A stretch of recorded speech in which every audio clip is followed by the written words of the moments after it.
Hey guys, welcome back to the Ride Waxing and UK One Wheel channel. So back on the Mini in this episode.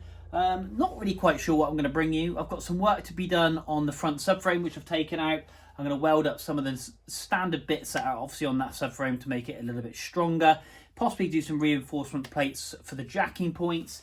Going to take the roll cage out, and also I'm going to show you the box I've fitted. So haven't actually videoed that, but let me quickly show you where we are with the box and the bulkhead. So I'm just going to clip you from the stand. And let's go around the front. So we have the box in. It needs a bit of fettling, as you can see, but we've got that hole all cut. That's looking all good. Take that out. Nice clean cut. Tidied that up a little bit. Yeah, so that fits in there a treat. I've got to obviously get this all welded, and obviously there is a lot of fettling to be done. I've got some nuts to grind off up the top up there, and we've got to get this to fit obviously underneath here a little bit better. So we've got a bit of fettling there to do. Like I say, I'll be taking off all of these bits, welding up these holes, grinding all this off. Still want to get the wiper motor inside the car, so if anybody has got any tips and tricks for that, that would be lovely. I have got a new pedal box coming, so I will not be needing this. The servos are going to be inside the car. I'm going to have 3 separate servo pots, which we're going to mount up here, hopefully. So again, I might make a plate and weld that up on here. This is being welded up, this. Going to grind that off, weld up this. So yeah, we've got a fair bit of work to be done in here and get that sorted out. Obviously, battery box is all in, and from the inside, battery box, what am I on about? It's not a battery box, looks like a battery box. Looks quite cool. But what I'm going to do tonight, there is my pile of wiring, as you can see just there. Got myself a new steering lowering bracket, but I'm going to weld that in. I didn't get that in chrome because I'm going to paint that when I paint the inside of the car. So once the prefab's all done in here, obviously I'll get that painted. There is the bird nest of wiring, and there's the box, looking pretty cool. But obviously we're going to clean all this up. I've got to flatten down these air vents, which I'm going to try and do in this episode, as well as some other bits, so we can get the carbon dash in. But to get the carbon dash in, I've got to remove this roll cage here. So we've got 2 bolts just here to do. We've got 2 bolts up there to do, 3 bolts in the floor, and then we can remove this and we can slot the dash in to get kind of some fitment points. So I know where to weld the brackets on here. So when obviously the dash is in, I can simply just screw and unscrew with captive nuts to make removing of the dash very simple, but also then so it's nice and secure and tight when it's in the car. Pedal box, like I say, is going to go over there. Obviously, and I'll show you that when it arrives. That should be here with me tomorrow, so you'll see that in this episode. And I'm going to try and weld a collar around the bottom of the steering rack and mount that to the floor, and by doing so it will give the actual steering rack itself some rigidity, because at the moment, apologies for the bad light, you know, it can move around because it's only pivoting on this point here, and it relies on the steering rack at the bottom to hold it in place, which again, I don't really like. So yeah, we'll get that welded into place, and then we can get that out and powder coated. I'm going to get the steering lock off because I don't want anything on there whatsoever. I'm going to grind those brackets off, so that's a nice clean and minimalistic steering shaft. So there we go. But anyway, we're going to crack on, put you on time lapse. I'm going to get the subframe, getting all my words wrong tonight. Roll cage, been a long day. Out tonight, and see what else this brings. So guys, stay tuned. Let's put some tunes on and let's unbolt this roll cage. Before we start that, let's check out the subframe. Right, subframe's off to powder coating. Done a bit of strengthening welding on all the seams down through here and on the back here. I see a lot of people online do this, so I thought, well, while the subframe is out, welded down through here, we've done a couple down in here, and obviously when we're flipping it over, we've done welded a strengthening plate on there for the jacking up points, and done some just at the front there. So we are ready to go. This is going to go off to powder coating, as well as my box full of bits. So we'll have a look, see what that looks like when it comes back. But to be fair, for a 40-year-old subframe, it's in very good condition.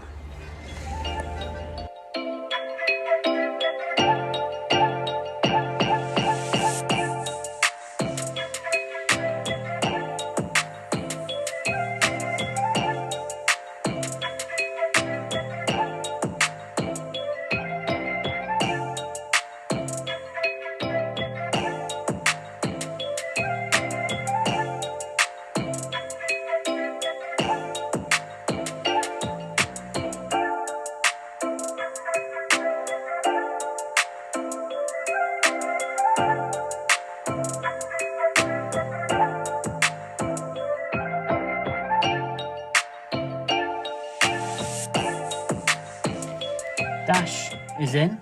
And not. And for you avid spotters out there that follow me on my channel, I wear glasses now. Much to people's comments. But anyway, here we go. So the dash is very tight. Just had to pop the door sill off that side and that side. So we've got a bit of fettling. As you can see, this is the wiring. So we're just going to trim this down so it fits a little bit better. We just got to flatten out the air vent. I was going to cut them off, but I'm just wondering if we just flatten them down, that may do the job a trick, and then we can pad those and it'll fit. But I think it looks quite smart, to be honest. You can still see this section here, the switch panel. So I think what I will do is I'm going to cut this out completely and just trim right along the bottom here. And obviously I'll put a piece of metal in to reinforce the dash. I might even get a roll bar and get that welded in as well. But yeah, that is the dash from Mini Spares. Mini Spares. The curly carbon one. Again, like I say, not perfect fit first time, but nothing ever is. We got a bit of fettling. The angle down here is quite good, which follows the line of the car, but I will just trim this slightly. So there we go. Make sure you wear a mask when cutting carbon fibre. It's not good for your lungs. So yeah, so we've got to knock down these bits up here now, and then we'll just keep fettling with this dash. Sadly, there is some marks on this dash which they turned up with, which isn't ideal. So I might, once it's all ready to go, get this flattened and wet sanded and polished. I might do that as well. But anyway, let's crack on and get these air vents knocked down.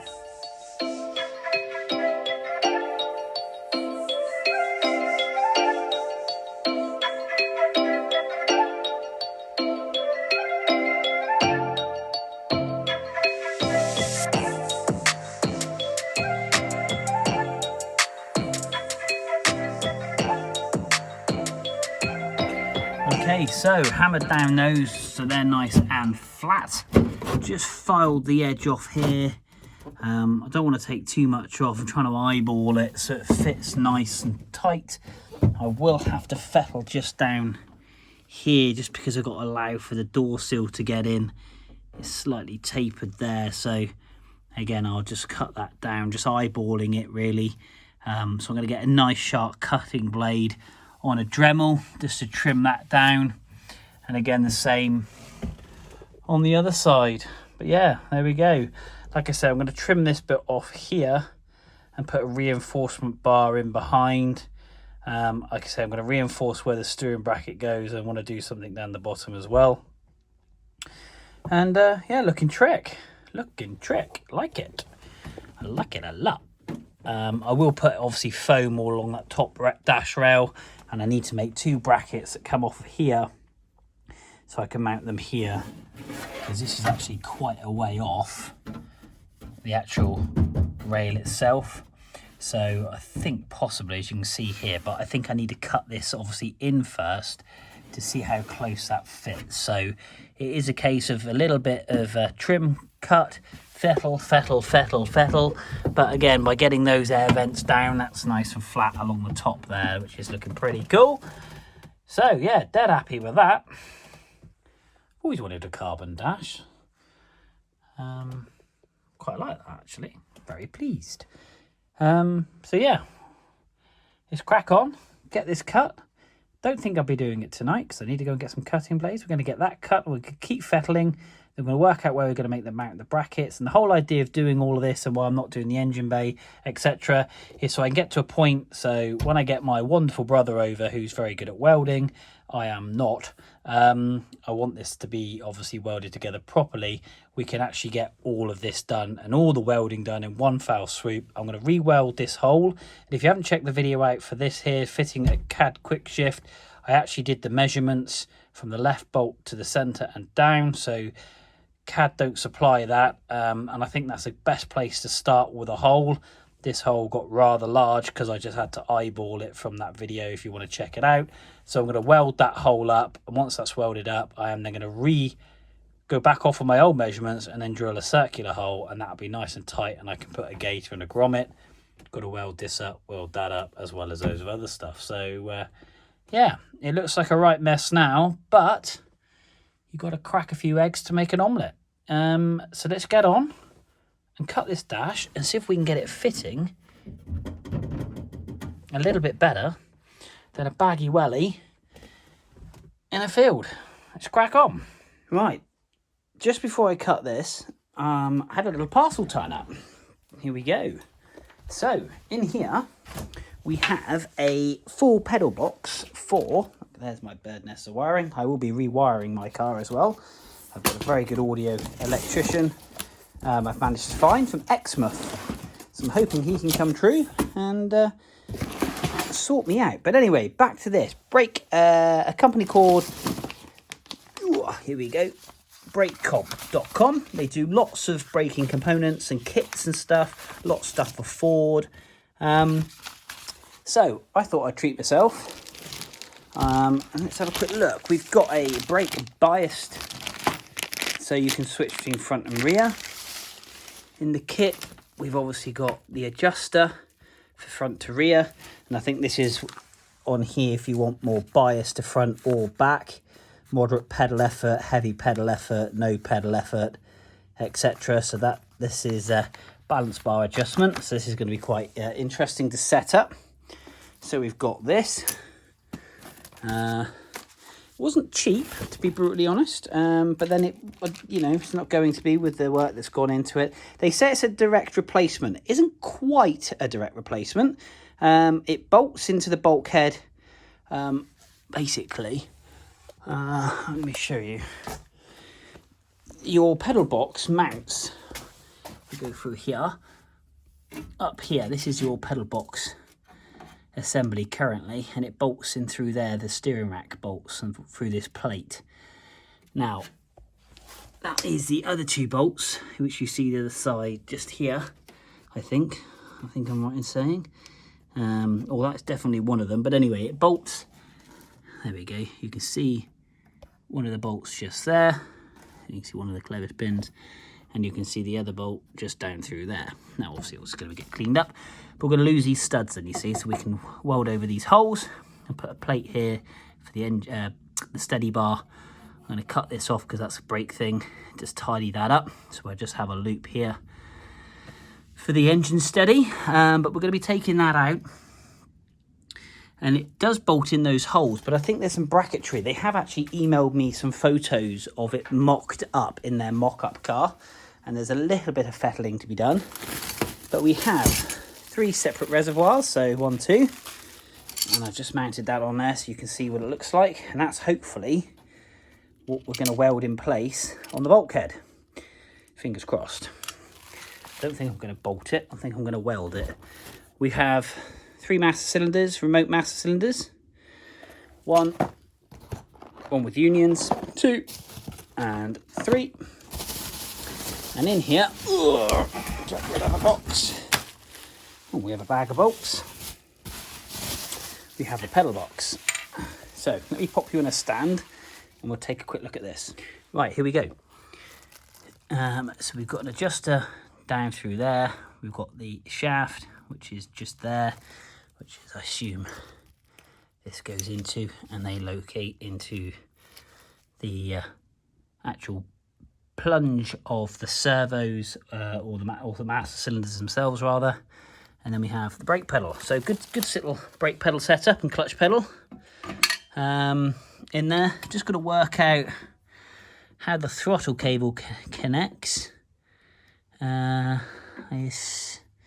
not really quite sure how that works, so I need to do some digging on that, because it doesn't seem to be anything on the end of the pedal there. So we need to look at that, and obviously your mass cylinders go in here and here, and it'll bolt up into the bulkhead like so, and you have your pedals. So that's something I'm going to attempt to fit, or at least mock up anyway, so we can have a look, see what's what. You get your 3 pipes that come off the master cylinders into the bottom of here. And I've not actually offered this up yet, so let's have a quick look and see what this would look like. Yeah, I think that would look quite trick there. Just 3 master cylinders, nicely offset to the box, making sure the bonnet doesn't catch it on the way down.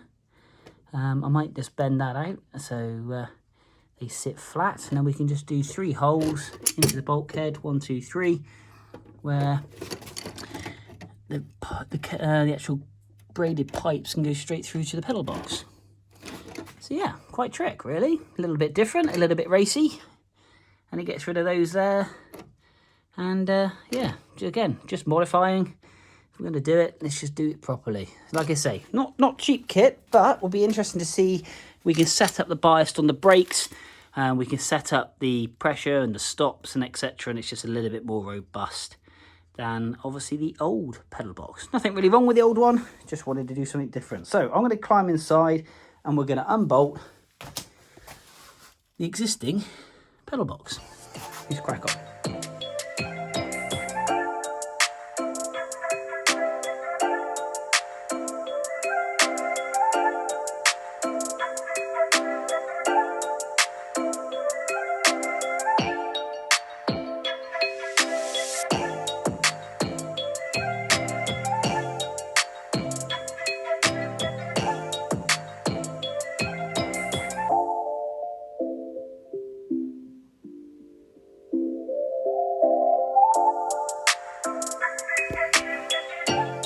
Right, 1 pedal box all out.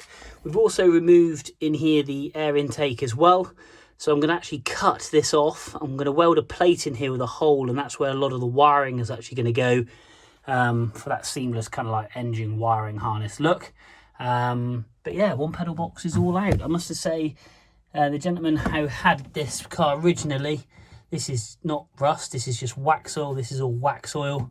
He had it all wax oil just inside here as well. It's just absolutely had it covered, which is the best thing ever, really. We've got a little bit of rust, just only surface corrosion, where that's dripped through where the choke cable would go. But yeah, really sound. He had all this stuff put on, I presume, when he bought the car. I was presuming it was before it was painted, before the British Leyland decided to scrimp on that kind of stuff. So yeah, done a really good job. I'm really, really pleased. Not a lot to do really, but I'm going to cut that out and get that sorted as well. That's going to be another bit of welding up, but pedal box is all out. I'm going to offer up the other one, but guys, this video's gone on a little bit too long. I'm trying to keep them around about 10 minutes, so stay with me. I'm going to keep on putting these out as and when I can get out into the garage, and we're going to offer up the other box. I do think I'm going to have to cut out these heater mounts, possibly. I've got to push some riv nuts through. So I've got a bit of tidying and some fettling to do underneath here. Going to get rid of these ties. I will use some of these ties again though, but I'm going to relocate them. So I need to get in here. So I might strip the seats out so we can get some angle grinding and cutting and sorting out, ready for the next stage. So guys, thanks for watching. Stay tuned though. Hit that like, hit that subscribe. But 1 pedal box all out. Let's have a quick look from the outside. Again, another area, all nice and smooth now. We're going to clean all this up, but no studs. I'm going to get this welded up as well. So I've got to make up some templates. We're getting there. Got to make a mess to make it look nice. So guys, thank you very much indeed. And until next time, I will see you soon.